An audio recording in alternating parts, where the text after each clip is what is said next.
Bolsonaro em prisão domiciliar.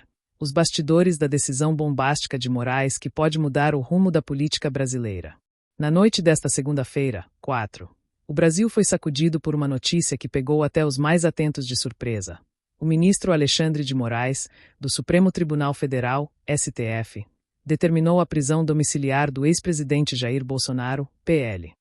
A decisão, que rapidamente se espalhou por redes sociais e veículos de imprensa, coloca mais uma vez o nome do ex-chefe do executivo no centro de uma das maiores disputas jurídicas e políticas da história recente do país. Mas afinal, o que levou Moraes a dar esse passo tão radical? E, mais importante, quais serão as consequências dessa medida para Bolsonaro, para o STF e para o futuro da política brasileira? Prepare-se. A seguir você vai entender os detalhes dessa decisão, os bastidores que pesaram contra Bolsonaro e os riscos que ele enfrenta caso continue descumprindo as ordens da justiça. O que motivou a decisão? Segundo o despacho de Moraes, Bolsonaro teria descumprido de forma reiterada as medidas cautelares que o proibiam de usar redes sociais e de se manifestar, direta ou indiretamente, sobre temas políticos. A acusação não é pequena. O ministro aponta que Bolsonaro utilizou perfis de aliados, incluindo os de seus 3 filhos parlamentares, para difundir mensagens com teor de ataque ao STF e até de apoio à intervenção estrangeira no judiciário brasileiro. E há mais. Um vídeo publicado nas redes do senador Flávio Bolsonaro, PLRJ, já apagado, foi citado como evidência. Para Moraes, o ato de deletar a postagem não apagou o crime, mas sim reforçou a tentativa de ocultação da infração. O ministro ainda destacou que Bolsonaro preparava material pré-fabricado para ser divulgado em manifestações e plataformas digitais, mesmo sabendo que estava proibido. Uma chamada de vídeo com o deputado federal Nicolas Ferreira, transmitida no último domingo, 3, foi a gota d'água que selou o entendimento de que o ex-presidente não pretendia respeitar as regras impostas pelo STF. Da cautelar à prisão domiciliar, a escalada contra Bolsonaro. Não foi a primeira vez que Moraes advertiu Bolsonaro. Em julho, o STF já havia imposto tornozeleira eletrônica e o confisco de celulares. Mesmo assim, as infrações continuaram. Para Moraes, isso configurou uma conduta dissimulada e ilícita, que justificou a escalada da punição, da advertência para a prisão domiciliar integral.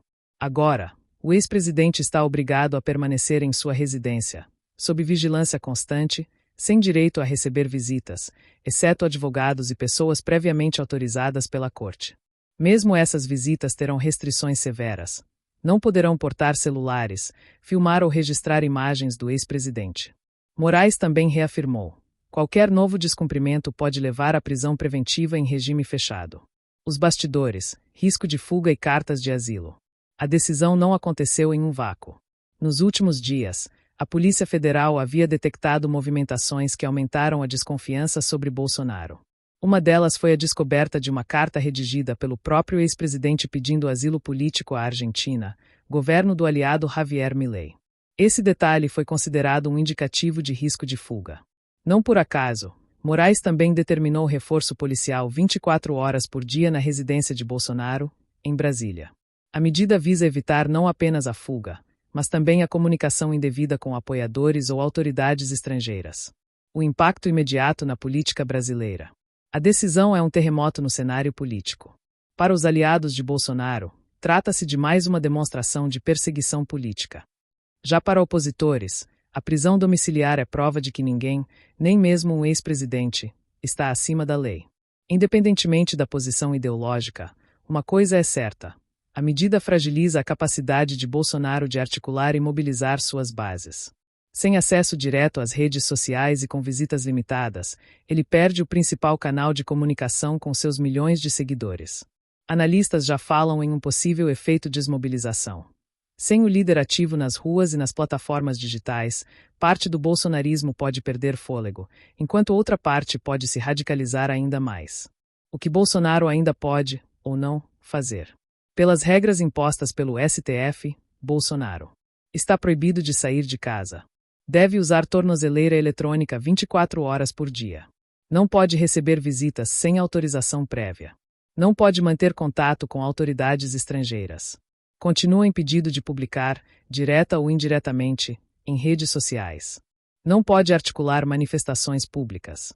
Ou seja, o ex-presidente está, na prática, isolado politicamente. Qualquer passo em falso poderá custar-lhe ainda mais caro: a perda do regime domiciliar e a transferência para a prisão preventiva. O que esperar daqui para frente? A prisão domiciliar de Bolsonaro abre um capítulo imprevisível na história política do Brasil. 3 cenários são possíveis. Bolsonaro se adapta às regras e, embora limitado, tenta se manter relevante nos bastidores. Novas infrações são detectadas, e o STF pode decretar a prisão preventiva, em regime fechado, elevando ainda mais a tensão política. O Congresso reage, deputados e senadores aliados podem tentar pautar medidas contra Moraes ou contra o STF, reacendendo o conflito entre poderes. Conclusão: um divisor de águas. O que está em jogo não é apenas a liberdade de um ex-presidente, mas também a relação entre a justiça e a política no Brasil. A prisão domiciliar de Jair Bolsonaro representa um divisor de águas. Até onde vai o poder de um ministro do Supremo em conter figuras políticas de grande influência? E, por outro lado, até onde Bolsonaro estará disposto a esticar a corda, arriscando transformar a prisão domiciliar em prisão preventiva? Uma coisa é certa: este é apenas o começo de mais um capítulo turbulento da história recente do Brasil, e os próximos dias dirão se Bolsonaro conseguirá sobreviver politicamente ou se este é o início de seu maior isolamento. E você, acredita que Bolsonaro vai respeitar as regras do STF ou que ele vai desafiar a justiça novamente?